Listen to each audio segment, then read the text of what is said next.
오늘은 누가복음 21장 5절에서 19절까지의 말씀 함께 묵상하도록 하겠습니다. 누가복음 21장 5절에서 19절까지 말씀입니다. 저와 여러분이 한 절씩 교독하겠습니다. 어떤 사람들이 성전을 가리켜 그 아름다운 돌과 헌물로 꾸민 것을 말하매 예수께서 이르시되 너희 보는 이것들이 날이 이르면 돌 하나도 돌 위에 남지 않고 다 무너뜨려지리라. 그들이 물어 이르되 선생님이여 그러면 어느 때에 이런 일이 있겠사오며 이런 일이 일어나려 할 때 무슨 징조가 있사오리이까? 이르시되 미혹을 받지 않도록 주의하라. 많은 사람이 내 이름으로 와서 이르되 내가 그라하며 때가 가까이 왔다 하겠으나 그들을 따르지 말라. 난리와 소요의 소문을 들을 때에 두려워하지 말라. 이 일이 먼저 있어야 하되 끝은 곧 되지 아니하리라. 또 이르시되 민족이 민족을 나라가 나라를 대적하여 일어나겠고 곳곳에 큰 지진과 기근과 전염병이 있겠고 또 무서운 일과 하늘로부터 큰 징조들이 있으리라. 이 모든 일 전에 내 이름으로 말미암아 너희에게 손을 대어 박해하며 회당과 옥에 넘겨주며 임금들과 집권자들 앞에 끌어가려니와 이 일이 도리어 너희에게 증거가 되리라. 그러므로 너희는 변명할 것을 미리 궁리하지 않도록 명심하라. 내가 너희의 모든 대적이 능히 대항하거나 변박할 수 없는 구변과 지혜를 너희에게 주리라. 심지어 부모와 형제와 친척과 벗이 너희를 넘겨주어 너희 중에 몇을 죽이게 하겠고 또 너희가 내 이름으로 말미암아 모든 사람에게 미움을 받을 것이나 너희 머리털 하나도 상하지 아니하리라. 함께 읽겠습니다. 너희의 인내로 너희 영혼을 얻으리라. 아멘. 누가복음 21장은 예수님의 예루살렘 성전 파괴 예언과 그리고 종말에 대한 교훈이 그런 포함된 말씀입니다. 예수님께서 이 말씀을 하실 당시에 예루살렘 성전, 그러니까 헤롯 성전이죠. 이 예루살렘 성전은 유대인들의 자긍심의 상징이었습니다. 이 성전은 헤롯 왕이 주전 20년경부터 대대적인 그런 증축 공사를 해서 60여 년간 계속 지속이 됐고요. 당시에도 완공되지 않은 상태였다고 합니다. 아주 웅장하고 그 아름다운 건 구조물로 찬사를 받았지만 주후 70년 로마의 장군 티투스에 의해 실제로 파괴되었다라고 역사는 얘기를 하고 있습니다. 하지만 예수님의 이 말씀은 단순히 건물의 이런 붕괴 예언이 아니라 유대교 성전 중심의 종교, 이 체제의 종말을 말씀하시는 것이었습니다. 그리고 종말론적 재림과 관련된 그런 가르침으로 지금 우리에게 말씀하고 계신 것이죠. 한 절씩 살펴보겠습니다. 5절 어떤 사람들이 성전을 가리켜 그 아름다운 돌과 헌물로 꾸민 것을 말하며 여기에 대해서 예수께서 이르시되 너희 보는 이것들이 날이 이르면 돌 하나도 돌 위에 남지 않고 다 무너뜨려지리라. 성전의 아름다움을 보면서 지금 사람들이 감탄을 하고 있는 거예요.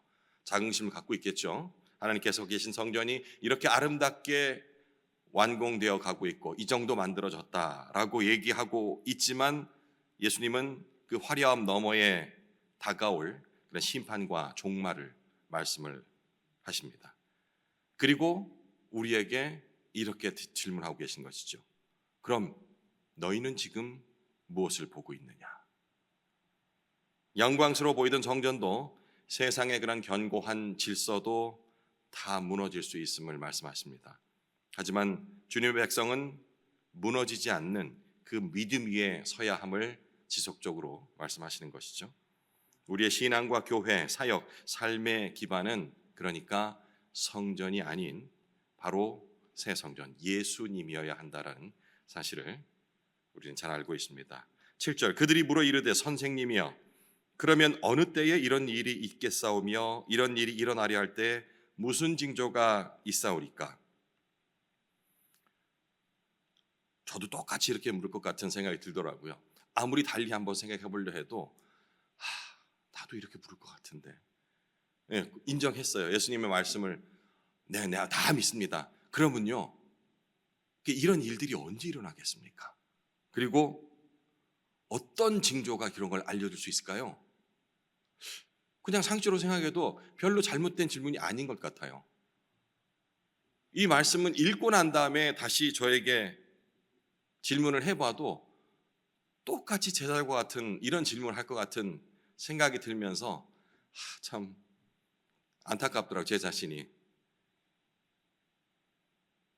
지금 이런 질문을 한 그들은 종말과 그리고 성전 붕괴, 이걸 지금 동일하게 생각하는 거예요. 성전이 무너진다는 건 종말이다. 그죠? 그들의 신앙의 종말, 그런 개념이 아니고. 하지만 예수님은 시간과 징조에 대한 그런 관심을 넘어서 깨어있으라, 깨어있음과 참마라, 인내함을 강조를 하고 계시거든요. 8절, 이르시되 미혹을 받지 않도록 주의하라. 많은 사람이 내 이름으로 와서 이르되 내가 그라, 내가 메시아다 하며 때가 가까이 왔다 하겠으나, 종말이 가까이 왔다 하겠으나 그들을 따르지 말라. 지금도 많지 않습니까? 그죠? 세상의 모든 징조, 이 이후에 나오겠습니다만은 그러한 구체적인 현 사실과 말씀하셨던 그 종말에 관한 예언들을 이렇게 끼워 맞추면서 미혹시킵니다. 내 이름으로 와서는 이 거짓 그리스도 혹은 거짓 선지자, 이름은 어떻든 간에 진리가 아닌 비스무리한 유사, 사이비 신앙을 전파를 하는 겁니다. 이 종말에 관한 불안은 인간을 항상 미혹에 빠지게 만듭니다. 예수님은 주의하라는 그런 경고로 대응을 하죠. 이 주의하라는 이 단어에 그 헬라어 원어를 봤더니 블레페테라고 적혀 있는데 뜻을 한번 찾아봤어요. 근데 이거는 단순히 이제 우리가 도통 주의하라 이러면은 살피는 거잖아요, 주의를. 그런 이게 보다라는 의미보다는 그러니까 깊게 꿰뚫어 보라, 통찰하라라는 의미를 가진 그런 단어라고 해설이 되어 있었습니다. 그러면 시각적인 눈으로 보는 이런 주의 있게 본다는 개념보다는 영적인 개념을 얘기한다라고 우리가 짐작해야 되겠죠, 그렇죠? 주의하라라는 것이 눈 크게 뜨고서 잘 살피라는 것이 아니고, 눈을 감더라도 그 보여지는 것, 들려지는 것에 대해서 그 내면의 것을 잘 통찰하라라는 그런 의미가 되겠습니다. 9절, 난리와 소요의 소문을 들을 때에 두려워하지 말라. 인간의 그 지극히 정상적이라고 생각하는 상식적인 반응을 하지 말라는 겁니다. 이 일이 먼저 있어야 하되 끝은 곧 되지 아니하리라.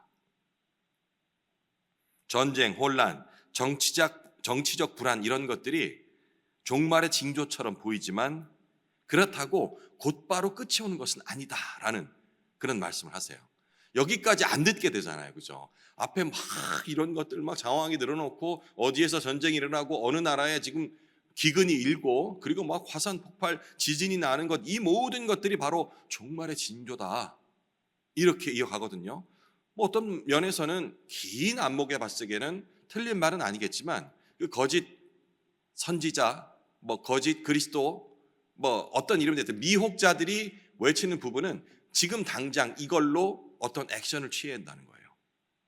여기에 많이 넘어갑니다. 종말이라는 단어가 우리가 그렇게 지금 예수님이 두려워하지 말라라고 위로를 하시고 힘을 주시지만 쉽게 그렇게 없어지는 감정이 아니거든요. 어제 목사님께서도 말씀하셨지만 지금 에스겔 강의를 하고 계신데, 지금 세상에서 일어나는 이 현상들을 이 성경적인 시각이 아닌 그런 음모론적 시각에서 적용하게끔, 그래서 불안을 조성하고 그 틈을 타서 왜곡된 종말론을 퍼뜨리는 거짓 종교 지도자들 주의해야 합니다. 이거는 지금 현 세대에서 갑자기 드러난 게 아니에요. 아주 오랜 역사를 가지고 조용하면은 일어나서, 그럼 그 거짓 선지자 혹은 거짓 그리스도인들이 그리스도인이 아니고 그 거짓 그리스도가 이걸 외치는 것 자체는 우리가 깨어 있으면 좋죠, 그죠? 경각심을 일으키는 그 정도까지만 되면 되는데 그들이 주장하는 거는 결국엔 뭡니까? 계좌번호 불러주잖아요. 그죠? 이 모든 세상의 헛된 것들을 다 버리라는 거예요. 이것도 맞는 말이죠. 근데 어디다 버리라고요? 자기 지정 계좌에다가 버리라는 거예요. 이게 바로 그 차이가 되겠습니다. 제가 이제 한 장로님과 좀 전에 좀 된 것 같습니다. 이런 얘기들 하고 참 안타까운 마음에 이 경각심을 가져야 되는 까지는 동의를 하지만 그 끝이 곧 되지 아니라 하리라라는 말 자체는 생략을 하고, 그리고 우리가 그거를 예수님의 그 경고들을 너무 안일하게 돼 있다. 이것도 맞는 말이거든요. 우리 현대 그리스도인들이. 그런데 아예 없을 것처럼 여기지는 않거든요. 그 장로님께 그 말씀하시더라고요. 그래서 어떡하라고? 내일 예수 그리스도가 온다면 우리가 지금 다른 걸 해야 되나? 지금 하듯이 신앙생활을 흐트러지지 않게 하면 되는 거 아닌가요? 라고 장로님이 말씀하시던데 그 말씀이 맞는 것 같습니다. 참 그리스도인에게 이 종말의 메시지는 바로 지금 예수 그리스도 하신 두려워하지 말라는 그 말씀이 중심이 되어야 합니다. 10절, 또 이르시되 민족이 민족을 나라가 나라를 대적하여 일어나겠고, 11절, 곳곳에 큰 지진과 기근과 전염병이 있겠고 또 무서운 일과 하늘로부터 큰 징조들이 있으리라. 이게 지금까지 몇 번이나 있었냐고요. 얼마나 많이 있었습니까? 그죠?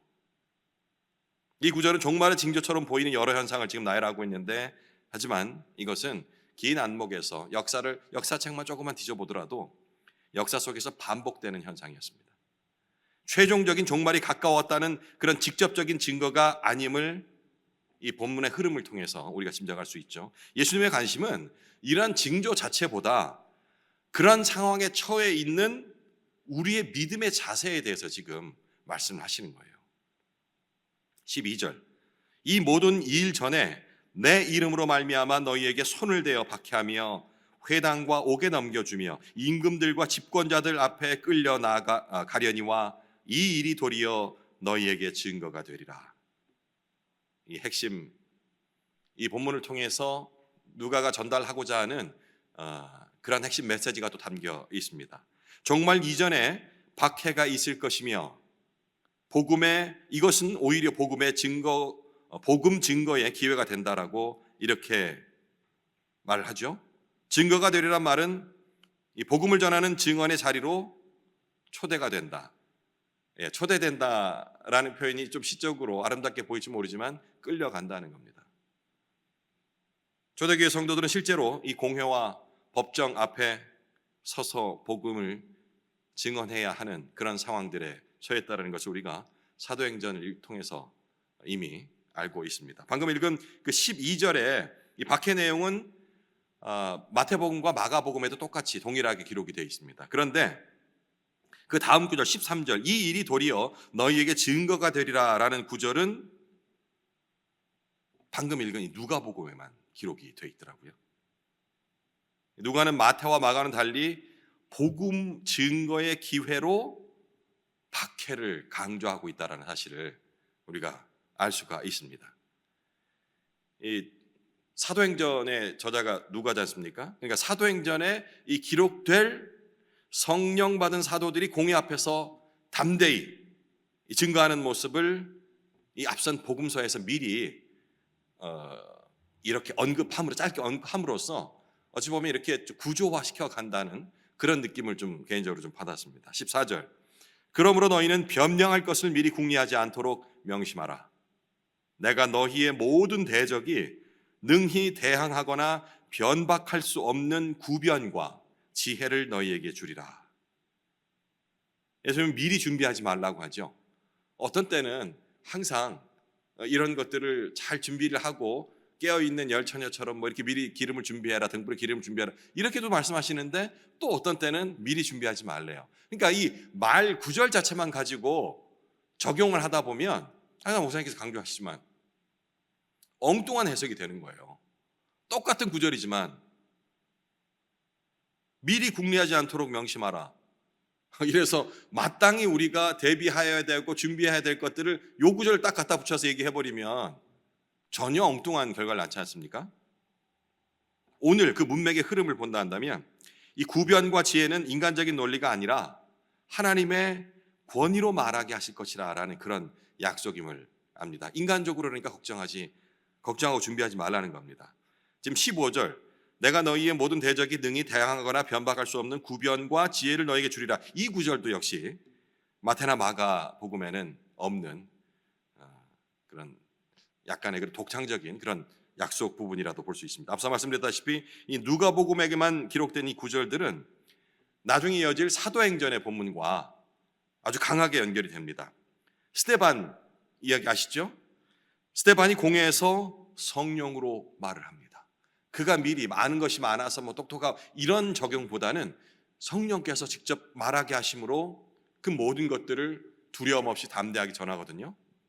사도행전 6장에 이 기록된 내용입니다. 그리고 베드로와 요한 역시 붙잡혀 가서도 담대히 증언하는 이러한 구조가 지금 이 누가복음에 기록된 이 문맥들 중간중간에 기록된 문맥들을 통해서 이것이 바로 누가의 신학과 일관된 구조다라고 볼 수 있는 내용이 되겠습니다. 16절, 심지어 부모와 형제와 친척과 벗이 너희를 넘겨주어 너희 중에 몇을 죽이게 하겠고 또 너희가 내 이름으로 말미암아 모든 사람에게 미움을 받을 것이나. 신앙 때문에 가까운 이들에게 배신당하는 고통을 언급하고 계시죠. 내 이름으로 말미암아는 예수님을 따르는 자들이 겪을 고난의 이유입니다.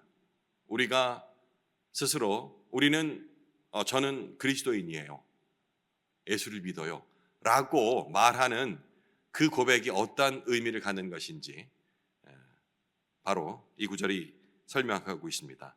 어쩔 수 없이 세상의 관점에서 봤을 때 고난은 피할 수 없는 우리의 운명이라는 거죠. 내가 예수 그리스도를 나의 구주로 영접하고 그 길을 십자가의 길을 따르겠노라 라고 고백한 우리들, 그러함으로 인해서 우리가 또 세례까지 받지 않습니까? 이것이 교회에 오래 다녔으니까, 그리고 어떤 그 신앙의 크고 작음에 구별되는 과정, 절차, 관문이라는 그런 형식적인 개념을 넘어서 그 순간부터 우리는 실컨조컨 예수 그리스도께서 받으신 그 고난에 동참해야 한다라는 그런 의미가 되겠습니다. 초대교회 시대가 바로 이런 현실들을 반영을 했죠. 18절, 너희 머리털 하나도 상하지 아니하리라. 이 앞서는 죽임을 당하겠다 해놓고 뒤에는 머리털 하나도 상하지 않는다라고 이 문맥에 맞지 않는 듯한 그런 말씀을 하고 계십니다. 그러면 우리가 이제 이렇게 이해되지 않는, 그냥 그 상식적인 차원에서 이해되지 않는 문구가 나왔으기에는 영적인 해석이 필요하겠죠. 궁극적인 보호, 그 육신의, 그러니까 머리털이라니까 진짜 이 머리털 이게 아닌 그 영혼의 안전을 보장하신다라는 말씀이 되겠습니다. 육체의 손해는 비록 있을지 모르겠으나 하나님께 속한 자는 그런 영원한 손실은 우리가 맛보지 않게 될 것이다라는 그런 의미를 해석하는 것이 옳을 듯합니다. 19절, 너희의 인내로 너희 영혼을 얻으리라. 누가는 이 종말이 미래의 공포가 아니라 지금 이 순간 충실히 살아야 할 그러한 믿음의 자리로 지금 풀어가고 있는 겁니다. 예수님의 경고는 두려움보다는 신실함, 징조에 대한 집착보다는 인내, 그리고 위기 시대에 필요한 우리의 힘으로는 할 수 없는 성령의 동행을 강조하고 있는 겁니다. 여러 번 말씀드렸다시피 이 유대교의 성전 불패 신앙이 얼마나 어리석은 것인지 말씀을 통해서도, 그리고 지금 이 예수님께서 계속해서 전하고 있는 이 메시지를 통해서 우리는 이것이 얼마나 어리석은 것인가 잘 알고 있습니다. 그래서 오늘 본문에 등장한 이 유대인들이, 제자를 다 포함하겠습니다, 성전의 외형에 스스로 감동하는 모습을 보면서 이 예배당을 얼마나 아름답게 지었는지 하나님께서 우리 교회와 함께 하신다 뭐 이런 얘기 많이 들어보셨죠? 복을 내려주셔서 큰 복을 내려주셔서 우리 교회가 이렇게 성장할 수 있었습니다 하고 공예배 시간에 기도를 합니다. 그럼 아멘 하면 하거든요. 감사한 일이죠. 모든 것을 하나님께 감사 돌려드리는 그 마음 중심 자체는 우리가 봐야겠으나 무엇이 다르냐 이거죠. 그 예루살렘 성전의 모습 외형들을 보고서 얼마나 아름답습니까? 라고 지금 예수님 앞에서도 막 얘기를 하게 되는데, 이런 모습들을 보면서 우리가 그래요. 지금 다른 예배당 크게 지어놓고 막 기도하는 모습 보면서 아유 참 중심을 못 보내라고 안타까운 마음을 갖고 있는 우리에 대해서 집중을 하자고 지금 말씀을 드립니다. 이렇게 하다 보니까 왠지 우리 공동체는 좀 더 고상한 것 같고 말씀 중심의 삶을 사는 것 같고 하는 이러한 착각을 저 스스로부터 갖게 되거든요. 이게 교만입니다. 그들과 다를 바가 하나도 없습니다. 우리는 단지 성전에 대해서 예배당 건물 자체에 대해서 논하지 않는다 뿐이지 다른 걸로 고상한 척하면서 그들과 또 다르다, 우리는 바로 믿고 있다라는 그런 어리석은 똑같은 행동을 하고 있거든요. 예수님께서 지금 그들에게 하는 것이 아니고 우리에게 지금 말씀을 하시는 겁니다. 당시 성전 중심의 유대교인을 향한 그런 한시적인, 그때만 유효한 그런 메시지가 아니고 2000년이 지난 지금 현대를 살고 있는 현대 그리스도인들 콕 집어서 우리 공동체에 던지시는 질문입니다. 예수님이 참 성전이시고 새 언약의 시작이심을 믿고 있는 우리지만 정작 눈에 보이는 그런 종교적 체제에 혹은 그 체제를 우리는 다 무너뜨리고 본질로 돌아가고 있다라는 또 다른 체계에 집착하고 있지는 않은지, 우리는 그들과 다르다라는 스스로 구분 지으며 교만해져 가고 있는 모습은 아닌지 질문하는 겁니다. 종말의 때를 지금 살고 있습니다. 부정할 수 없습니다. 그건 이단들이나 하는 얘기라고 치부해서는 되지 않습니다. 분명히 종말의 때를 살고 있습니다. 그러면 이 종말의 때에 우리가 어떤 거 집 팔고 가산을 팔고 예배당에 모여가지고 그리고 길거리로 나가서 복음을 전하면서 예수 믿으십시오라고 진짜 안타까운 마음으로 눈물을 흘리며 살고 있는 이 모습, 이것이 바로 과연 고난을 복음을 증거할 기회로 삼을 수 있는 믿음과 동일시하고 있지는 않은지 스스로 물어봐야 되는 것입니다. 그리고 지금 내가 인내하면서 지키고 있는 믿음은 내가 그래도 그리스도인이니까 이런 건 참고 살아야지 라면서 지키고 있는 그것이 과연 믿음이라 할 수 있는지 아니면 다른 것인지 진지하게 질문해 봐야 될 것입니다. 남은 시간 개인적으로 묵상을 이어가시기 바랍니다.